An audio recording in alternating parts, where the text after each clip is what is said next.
নমস্কার, welcome back to my channel. দিনটা ছিল 20 অক্টোবর 2025 আর ওই দিন ছিল শ্যামা পূজা আর দীপাবলি। আর ওই দিন আমি কি করছি সেটাই তোমাদের সাথে শেয়ার করব। দুপুরেই আমি বাজিগুলো একটু রোদে দিয়ে দিয়েছিলাম, তারপরে রাতের বেলা প্রদীপ জ্বালাবো। যে এগুলো একদমই প্লেন ছিল, তাই একটুখানি ফেব্রিক দিয়ে কালারটা করে নিচ্ছি। কি ডিজাইন করব কিছুই তো বুঝতে পারছিলাম না, তাই যেটা মাথায় এসেছিলো সেরকম করেই কোনো রকমের ডিজাইনটা এঁকে নিয়েছিলাম। মার্কেটে ছোট ছোট প্রদীপগুলোই এক একটা 10 টাকা থেকে 15 টাকা করে নিচ্ছিল, তো আমি ভাবলাম প্লেনগুলোই নিয়ে যাই, নিজেই করে নেব। তারপরে ফেব্রিকও ছিল ঘরে, ওটা দিয়েই আমি নিজের মতো করে ডিজাইন করে নিয়েছি। ওই ফুল লতা পাতা যা মাথায় এসেছে তাই এঁকে দিয়েছি প্রদীপের মধ্যে। যাই হোক, দেখতে অতটাও খারাপ লাগছিল না, ভালোই লাগছিল। প্রদীপ ডিজাইন এই প্রথমবার আমি করছিলাম, আগে কখনো এরকমভাবে করা হয়নি। এখানে আমার প্রদীপগুলো হয়ে গেছে সবকটা ডিজাইন, আর বাকি আমি আগে থেকে কিছু আটার প্রদীপ করে রেখেছিলাম, সেগুলো আমি আগেও ভিডিওতে দেখিয়েছি। এইগুলোতেও আমি কালার করে নিয়েছি, আর এইগুলোই সন্ধেবেলা আমি জ্বালাবো। এরপরে চলে এসেছি রঙ্গোলি করব, সেই জন্য। তো তার জন্য আগের দিন আমি খড়িমাটি দিয়ে আলপনা দিয়ে নিয়েছিলাম পুরো সিঁড়িতে, আর আমার প্রায় দিতে দিতে 2:45 বেজে গেছিলো দিয়ে উঠতে উঠতে। এবার আমি বসে পড়ছি রঙ্গোলি করার জন্য।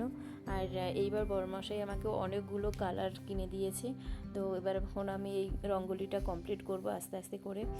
এটাও আমি ফার্স্ট টাইম করছি, আগে কখনো আমি রঙ্গোলি তেমনভাবে করিনি। আগের বছর করেছিলাম, তবে অতটাও ভালো হয়নি। তো এবছর আমি একবার ইউটিউব দেখে তারপরে এবার আর কি ট্রাই করলাম। তো রঙ্গোলিটা কেমন হয়েছে তোমরা অবশ্যই কমেন্ট করে জানিও। রঙ্গোলি করার সময় আদ্দু বারবার ঘর থেকে বাইরে চলে আসছিল আর খুব লাফালাফি করছিল। ওর মা তো ভীষণভাবে ওকে সামলেছে, ওই দিন একদম বেরোতেই দেয়নি, কারণ একবার খারাপ হয়ে গেলে আর কিছু করার থাকবে না। সেই জন্য আমি মাঝখানের এই ডিজাইনগুলো করার জন্য কিছুটা তো আঙুল দিয়েও করেছি, আবার যে সাদা রঙের ডিজাইনগুলো করেছি ওইগুলো আর ফলস পারের যে হার্ড কাগজটা থাকে সেইটার মধ্যে ডিজাইন করে নিয়েছিলাম। তারপরে সেগুলো বসিয়ে বসিয়েও ওপরে রঙ্গোলির কালারগুলো দিয়েছি, তো ডিজাইন হয়ে গেছে। তো আমি আর কি শর্টকাট করার জন্য, মানে খুব সহজভাবে করার জন্যই এইগুলো আগের দিন আমি করে রেখেছিলাম, যাতে আমার করার সময় আর কি সুবিধা হয়। তো এইভাবে আমি ছাপ ফেলে ফেলে উপরের ডিজাইনগুলো করছিলাম, যাতে সুবিধা হয়েছিল আমার, অনেকটা তাড়াতাড়িও হয়ে যাচ্ছিলো। আর অতটাও এক্সপার্ট নই যে সব কিছু একদম হাত দিয়েই করতে পারবো, তাই নিজের সুবিধার জন্যই যতটা সম্ভব আমি মানে জোগাড়ু তৈরি করে নিয়েছিলাম। আর এটা হচ্ছে আমার পুরো রঙ্গোলির ফাইনাল লুক। যারা আমার চ্যানেলে প্রথমবার এসে ভিডিও দেখছো, যদি আমার ভিডিও ভালো লেগে থাকে অবশ্যই আমার চ্যানেলটাকে সাবস্ক্রাইব করে পাশে থাকবে। এরপরে আমি নিজে একটু রেডি হয়ে নিয়েছি, আর এবছর আমাকে বরমশাই নূপুর কিনে দিয়েছিল, নূপুরটাও একবার পরে নিলাম।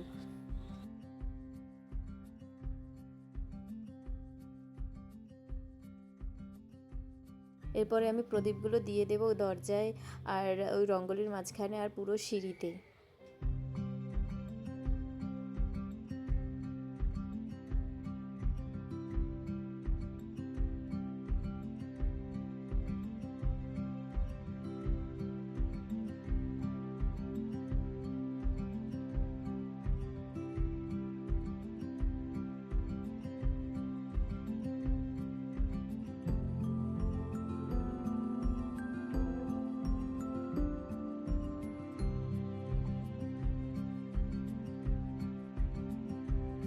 আর এইদিকেও পদ্মিনী ভাবিও প্রদীপ জ্বালিয়ে দিচ্ছিল। সবাই বেশ সেজে উঠেছিলাম রঙের সাথে, প্রদীপের সাথে, আলোর সাথে। আর এরপরে চলে গেছি আমরা বাজি ফাটানোর জন্য। বড়মশাই তো ভীষণ এক্সাইটেড ছিল বাজি ফাটাবে বলে, তো এরপরে আমরা এক এক করে সবাই বাজি ফাটাচ্ছিলাম।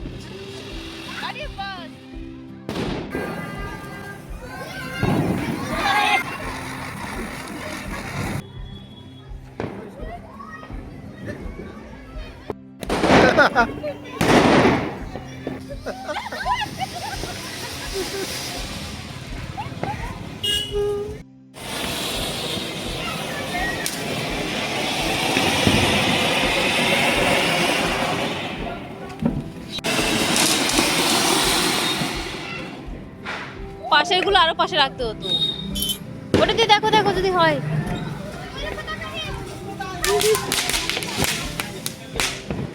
এরপর আমরা চলে গেছিলাম ওমেক্সের ওই দিকটা করে। রাস্তায় লাইটিং করেছিল, বেশ সুন্দর ভালো লাগছিল, একটা পুজো পুজো ভাব বা একটা একটা অনুষ্ঠান হচ্ছে এরকম একটা ব্যাপার হচ্ছিল। তবে এত আয়োজন শুধু পুজোর জন্য নয়, ভেদান্তা কোম্পানির মালিক তার মেয়ে আসবেন এখানে, সেই জন্য এত আয়োজন করেছে, এত লাইট লাগিয়েছে, ভালো লাগছিল। তবুও একটা অনুষ্ঠানের ব্যাপারের মতো ফিল আসছিল। আর প্রচুর বাজিও ফাটিয়েছে এখানে, আতশবাজি ফাটানো হয়েছিল প্রচুর। লোক মুখে শোনা গেছে এখানে নাকি 8 লাখ টাকার বাজি ফাটানো হয়েছে।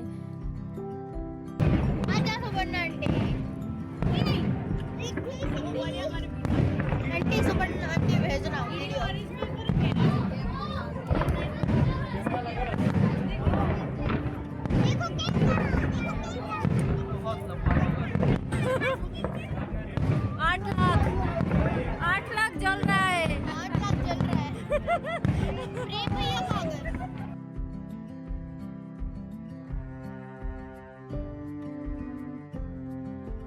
সবাইকে দীপাবলির অনেক অনেক শুভেচ্ছা। আশা করি তোমাদেরও খুব ভালো কেটেছে দীপাবলি। আজকের ভিডিও এখানেই শেষ, দেখা হবে নতুন কোনো ভিডিওতে।